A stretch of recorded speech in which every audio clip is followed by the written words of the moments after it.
Gálatas capítulo 4, do versículo 8 ao versículo de número 11. Gálatas capítulo 4, de 8 a 11. Nós estaremos meditando nesse texto da palavra do Senhor nessa noite friazinha, tão agradável que o Senhor tem nos dado. Gálatas 4, de 8 a 11. Pegue a sua Bíblia, se for possível também, pegue uma caneta, um caderninho, para que você possa anotar os principais pontos da nossa mensagem dessa noite. Hoje, meus amados irmãos, eu quero falar acerca da história das igrejas da Galácia. A história das igrejas da Galácia. Infelizmente, existem por alguns uma triste tendência de não darem a devida importância à história, ao ensino do passado. E é interessante nós observarmos que a Bíblia nos ensina a valorizarmos a história.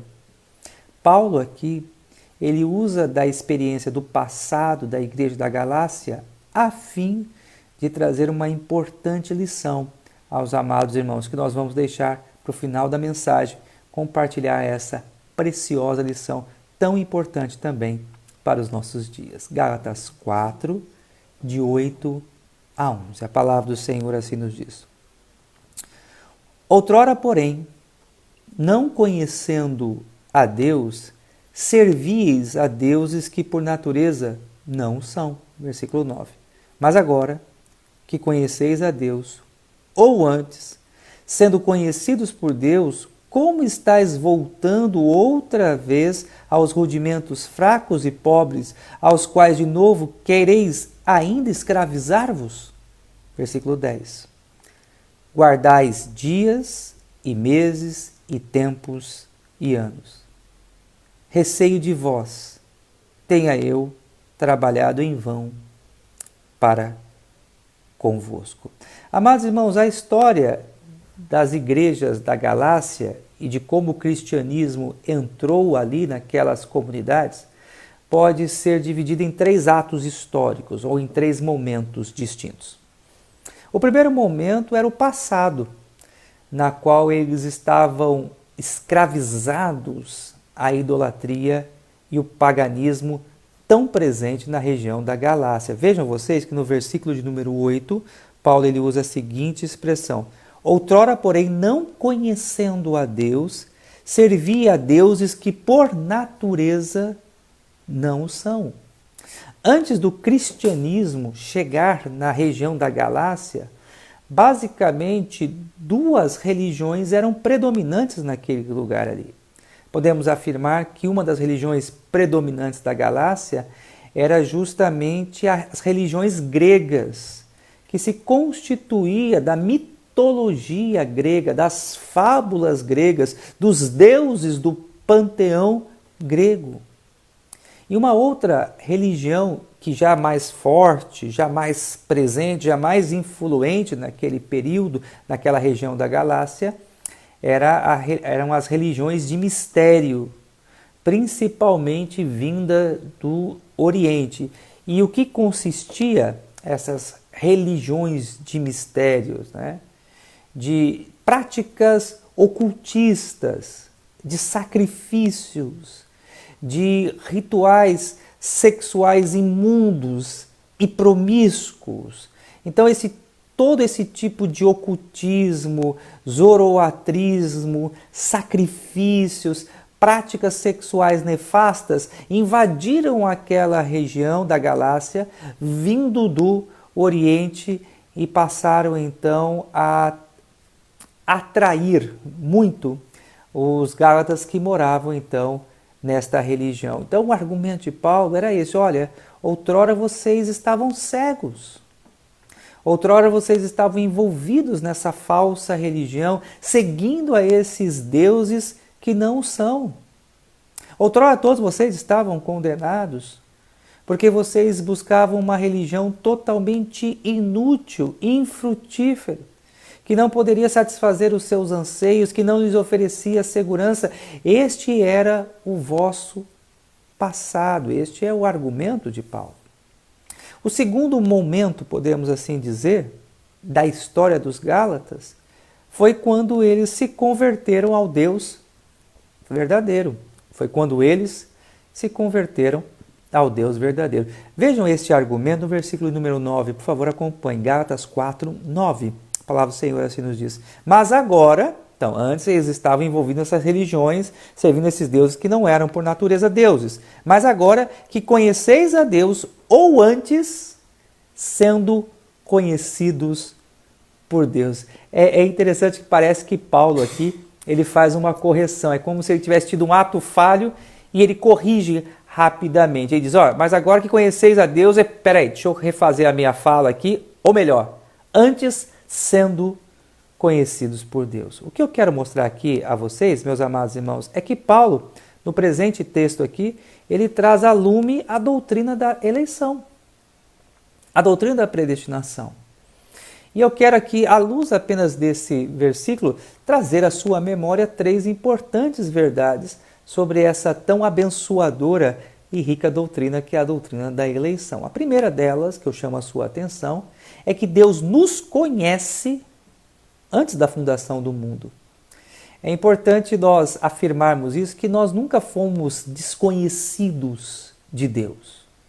Foi Deus quem nos formou, foi Deus quem nos criou, foi Ele quem escreveu a nossa história, determinou cada um dos nossos dias, nos amou de uma forma incondicional e maravilhosa, a ponto de dar o seu Filho, Cristo Jesus, a morrer por nós. Deus, Ele já nos conhecia antes da fundação do mundo e Ele conhece a nós muito bem.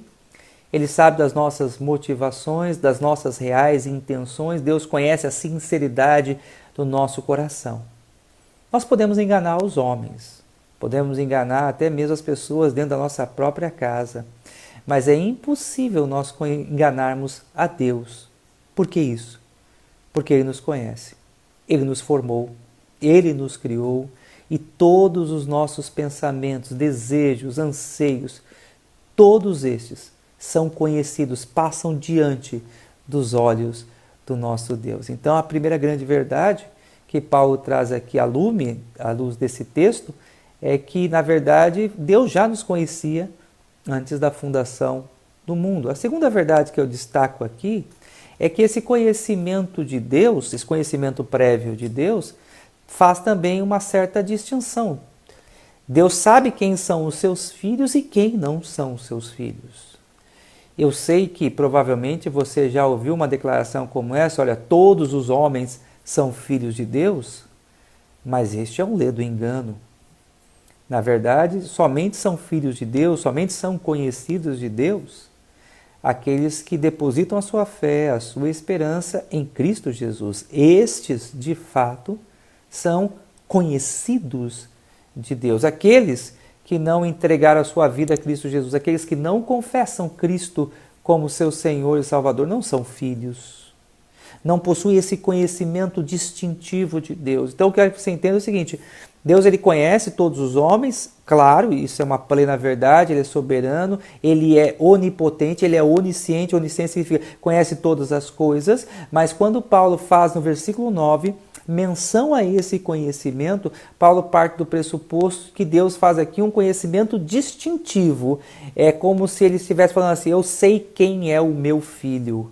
Né? Às vezes as minhas crianças estão brincando aqui na rua e aqui em casa de vez em quando eu ouço ou o grito do Isaac ou o grito da Elise e eu já disse, olha lá, esses são os meus filhos, estão brincando na rua. E é esse tipo de conhecimento distintivo é que Deus tem acerca de mim e de você que somos filhos dele. Ele nos conhece, Ele nos chama pelo nome e Ele nos identifica como sendo seus filhos. O terceiro aspecto importante que eu quero destacar aqui, e talvez o mais relevante desse versículo 9, é que o homem por si só ele é incapaz de conhecer a Deus. E é justamente por isso que Paulo ele se corrige, podemos dizer assim, né? Ele faz aqui um auto de correção. Ele estava dizendo, olha, mas agora que conheceis a Deus, ou, é como se ele colocar, ou melhor, ou antes, sendo conhecidos por Deus. Então o que Paulo parte aqui do pressuposto? Que na verdade partiu de Deus a iniciativa de nos salvar, partiu de Deus a iniciativa principalmente de se revelar a nós. Se Deus não se revelasse a nós, nós não o conheceríamos. Se Deus não abrisse os nossos olhos, nós jamais poderíamos nos chegar a Ele. É pelo seu Santo Espírito, é pela fé aplicada ao nosso coração, que nós temos o conhecimento de Deus como sendo o nosso Salvador, o Criador, aquele que mandou o seu Filho Cristo Jesus a vir no mundo e a morrer na cruz para nos salvar. É importante também aqui que eu pontue essa verdade. Veja bem, de cada 10 pessoas que a gente pergunta, 9 ou até mais, vamos colocar aqui, de cada 1.999 fala assim, não, eu creio em Deus. Um pode se colocar como ateu. Mas nem todos têm o conhecimento do Deus verdadeiro. O fato de uma pessoa falar assim, eu conheço a Deus ou eu creio em Deus, isso não é uma afirmação de que ele conhece o verdadeiro Deus. Porque muitas pessoas dizem que conhecem a Deus, mas um Deus a partir das suas próprias definições, a partir das suas próprias conclusões, de um Deus segundo a sua própria lógica. Mas nós precisamos entender que o verdadeiro Deus, ele se revela a mim e a você apenas por meio da sua palavra. Sabemos que a criação, ela afirma a existência de Deus, ela demonstra a existência de Deus. Salmo 19 diz, os céus proclamam a glória de Deus e o firmamento anuncia as obras da sua mão. Mas a criação, as obras que Deus fez por suas poderosas mãos, elas não são uma revelação completa. Elas não são uma revelação suficiente para que eu e você conheçamos plenamente quem é o Senhor. Essa revelação só se dá por meio das Escrituras. E nós jamais podemos negligenciar esta gloriosa verdade. Conhecimento de Deus somente chega a nós, somente é dado ao homem pela palavra, e o próprio Deus ilumina os nossos olhos, traz entendimento à nossa mente para que nós então o conheçamos. Então até agora nós vimos então 2 momentos da história das igrejas cristãs da Galácia. Primeiro, nós vimos que outrora todos aqueles irmãos no passado estavam envolvidos no paganismo, estavam envolvidos na idolatria, estavam condenados, estavam cegos, eles viviam nas mais densas trevas espirituais. Segundo, aprove a graça de Deus, o evangelho chegar ali naquela região e aqueles irmãos então passaram a ter o conhecimento do verdadeiro Deus. E agora, a terceira e última parte da nossa mensagem, ou a terceira e última cena da nossa devocional dessa noite, é justamente o retorno daqueles irmãos ao legalismo, o retorno daqueles irmãos ao legalismo. Vejam vocês, por gentileza, o versículo 9, a segunda parte do versículo 9, a parte B do versículo 9 e o versículo 10, que diz o seguinte. Segunda parte do versículo 9, acompanhe. Como estáis voltando outra vez aos rudimentos fracos e pobres, os quais de novo quereis ainda escravizar-vos? Versículo 10. Guardais dias e meses e tempos e anos. Amados irmãos, Paulo aqui ele faz uma exortação dura à igreja da Galácia. Paulo repreende veementemente aqueles irmãos, dizendo, olha, vocês conheceram Deus verdadeiro e agora vocês estão jogando fora o conhecimento do Deus verdadeiro para voltar à prática antiga, para voltar a uma religião que é desprovida de qualquer sentido e significado, tendo em vista que hoje nós conhecemos a verdade do Evangelho, que é Cristo Jesus. Então, Paulo ele é duro, Paulo é enfático na sua correção àquela comunidade, aos membros daquela igreja. Paulo ele está aqui combatendo o legalismo. Então é importante também que rapidamente façamos aqui uma consideração sobre os problemas que as igrejas da Galácia estavam passando. Haviam pessoas naquelas comunidades que insistiam que para alguém ser salvo era necessário a circuncisão, era necessária uma dieta alimentar restrita e também era necessário que se guardasse as datas festivas do calendário judaico, principalmente a questão do sábado. Esses judaizantes afirmam, olha, se você não fizer isso, você está condenado, só crer em Jesus não é suficiente para a sua salvação.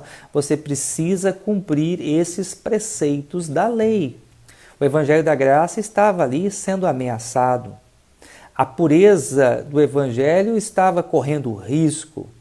Cristo estava sendo colocado por parte destes em segundo plano. Então, diante dessa ameaça, Paulo escreve esta carta tentando novamente trazer esses irmãos ao caminho da verdade. Por isso, Paulo, então, ele faz uso da história para mostrar a condição deles antes, o que aconteceu com eles e agora o grande erro que eles estavam cometendo. Então, Paulo, ele censura os membros dessa comunidade que estavam, então, insistindo em voltar nas práticas do passado. Curioso observarmos que Paulo classifica esse legalismo que eles estavam insistindo aqui com 4 predicados. Vamos a eles, então. Primeiro, Paulo chama o legalismo que eles estavam insistindo em implantar nas igrejas cristãs da Galácia como algo rudimentar. O que significa isso? Algo ultrapassado, algo velho. Já não há mais a necessidade de sacerdotes, sacrifícios, dietas alimentar, a guarda desses dias, todas essas coisas ficaram para trás. A circuncisão já ficou para trás, ela já cumpriu o seu propósito. Agora nós estamos em uma nova aliança firmada pelo sangue do Cordeiro. Paulo estava ensinando a esses irmãos a lançarem fora as coisas do passado, a velharia do passado, aquilo que já estava ultrapassado e abraçar o novo, abraçar agora a fé genuína em Cristo Jesus. Então Paulo ele classifica esse legalismo como algo rudimentar, algo do passado, algo velho, algo que hoje já não tem mais sentido e significado. Além disso, Paulo também classifica esse legalismo como algo sendo fraco. Quando Paulo classifica o legalismo como sendo algo fraco, o que ele quer dizer com isso? Insuficiente para a salvação. Aquelas práticas conduziram o povo da antiga aliança até Cristo. Mas a salvação ela está centrada na pessoa de Cristo Jesus. Deixar de comer carne de porco, guardar o sábado, praticar a circuncisão, nenhum desses itens seria suficiente para salvar o homem. Isso é fraco. Isso não pode garantir a salvação do homem. A salvação do homem está garantida em Cristo Jesus. Terceiro aspecto importante, Paulo também chama essas práticas do passado de pobres, além de fracas, pobres. E claro que elas são pobres quando comparamos com a gloriosa obra de Cristo Jesus. O que é guardar um dia? O que é deixar de comer carne de porco ou outros animais diante da sublimidade, diante do poder, diante da graça, diante da eficácia da obra de Cristo? Não é nada. E então eles estavam trocando tudo aquilo que Cristo havia feito, a sua maravilhosa obra, o seu sacrifício, por aquilo, então, que no passado cumpriu o seu propósito, melhor dizendo, e que já, nesse tempo, não tem nenhum sentido, nenhum significado, e não pode, de forma nenhuma, guardar, proteger o homem, porque é rudimentar, é fraco e é pobre. E por último, Paulo também diz que a prática legalista ela é escravizadora. Sabe por que ela é escravizadora? Porque ela não traspassa o coração do homem. Você faz, mas no seu interior você sente que sempre precisa fazer algo mais. Então você está sempre escravo, sempre preso àquelas práticas, quanto que Cristo ele nos chamou à verdadeira liberdade. Uma vez que nós confiamos nele, uma vez que nós entregamos a nossa vida a ele, uma vez que nós o declaramos como nosso Senhor e Salvador, estamos salvos e nada deste mundo pode nos separar do amor de Deus que está na pessoa e na obra de Cristo Jesus. Portanto, voltar àquela questão de dieta, de festa, de guarda de sábado, de circuncisão, era estar escravo, era estar preso de novo a tudo aquilo que Cristo veio de fato nos libertar. Paulo, então, conclui a sua mensagem mostrando justamente o seu medo, e que é o ponto central para mim nessa noite. O medo de Paulo. Paulo diz o seguinte: receio de vós tenha eu trabalhado em vão para convosco. Paulo então chega a uma triste conclusão, de que todo o seu labor, todo o seu esforço, toda a sua dedicação, a perseguição, as lutas, as privações que Paulo passou ali naquela região, tenha sido totalmente inútil. Tendo em vista que aqueles irmãos já estavam por pouco, a apostatar, a abandonar o evangelho da verdade e voltar aos rudimentos antigos que havia escravizado a cada um deles. Quero terminar a mensagem dessa noite, meus amados irmãos aqui, fazendo uma aplicação. Eu quero me dirigir especialmente a você que talvez esteja desanimado com a sua fé, abatido espiritualmente, talvez fadigado ou tomado por dúvidas, receios, incerteza no seu coração. Talvez essa pandemia esteja mexendo com as suas emoções. Talvez essa pandemia também esteja mexendo com a sua fé, com as suas convicções, com a sua certeza quanto à obra e à eficácia daquilo que Cristo fez na cruz do Calvário. Eu quero dizer assim para você: não abandone a sua fé. Não rejeite a Cristo. Lembre-se de quem você era, da sua condição do passado. Outrora você estava perdido. Você era cego. Você estava mergulhado nas mais densas trevas, sem rumo, sem direção. E agora, diante desse momento que nós estamos vivendo, diante dessas crises, talvez seu coração esteja vacilando. Ore ao Senhor nessa noite. Peça ao Senhor que firme a sua fé, que renove a sua esperança, que peça ao Senhor que lhe sustente, que não deixe que os seus pés venham a resvalar, mas que antes você possa continuar firme na sua caminhada, que você possa manter-se firme no seu testemunho, que toda essa situação não venha lhe abater, não venha lhe afligir, mas que antes você possa, em nome de Jesus, permanecer firme na fé. Meu receio é que talvez até aqui você tenha se esforçado em vão. Se agora você retroceder, se agora você voltar aos rudimentos do passado, abandonando a Cristo. Se você abandonar a Cristo, se você deixar Cristo, você vai se apegar a quê? Qual será a sua esperança? Qual será a sua fé? Vamos orar? Pedindo ao Senhor Deus que nos guarde, que nos abençoe. Pai, pedimos, ó Deus, que o Senhor venha conservar firme a nossa fé em Cristo Jesus. Não permita, Senhor, que nesse tempo de pandemia, nesse tempo de crise, nesse tempo, ó Deus, até mesmo de escassez de recursos, a nossa fé venha vacilar. Mas antes, ó Deus, conserva-nos, ó Deus, firmes na Tua presença. Peço, ó Pai, que o Senhor nos dê uma semana abençoada. Peço a Deus que o Senhor guarde a cada um de nós. Peço que o Senhor abençoe nossos entes queridos, nossos familiares, que o Senhor guarde a nossa cidade, que o Senhor abençoe as nossas crianças, ó Deus. Senhor, seja sobre cada lar, cada família, as mais ricas bênçãos do céu. Que a Tua graça, que o Teu amor, que a consolação do Espírito Santo e a certeza da nossa salvação permaneçam seladas em nossos corações hoje e para todos sempre. Amém. Amados irmãos, Deus abençoe a todos vocês, em nome do Senhor Jesus. Quero deixar aqui uma mensagem especial para a nossa irmã Valquília, lá da congregação Nova Canaã. Hoje ela está completando mais um ano de vida. Parabéns, Valquíria.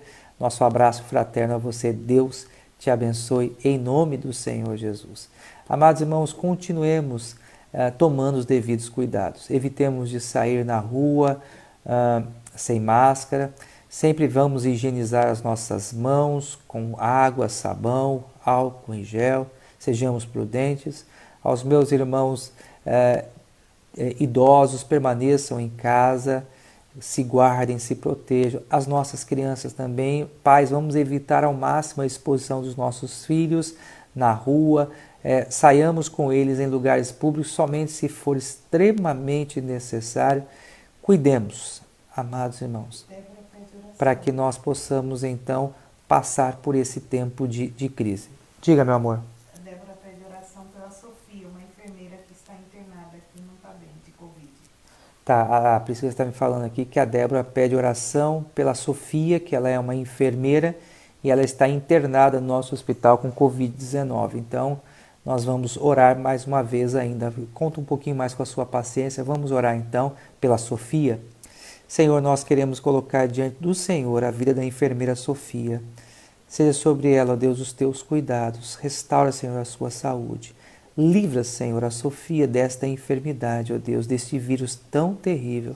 Dê sabedoria aos médicos, ó Deus, para que ela possa superar esse momento difícil. E conforta também os familiares, os amigos, que o Senhor esteja com cada um deles, em o nome de Jesus. Amém. Amados, Deus abençoe a cada um de vocês. Uma ótima noite, um bom início de semana e amanhã, se Deus permitir, estaremos juntos novamente. Um forte abraço, fiquem com Deus.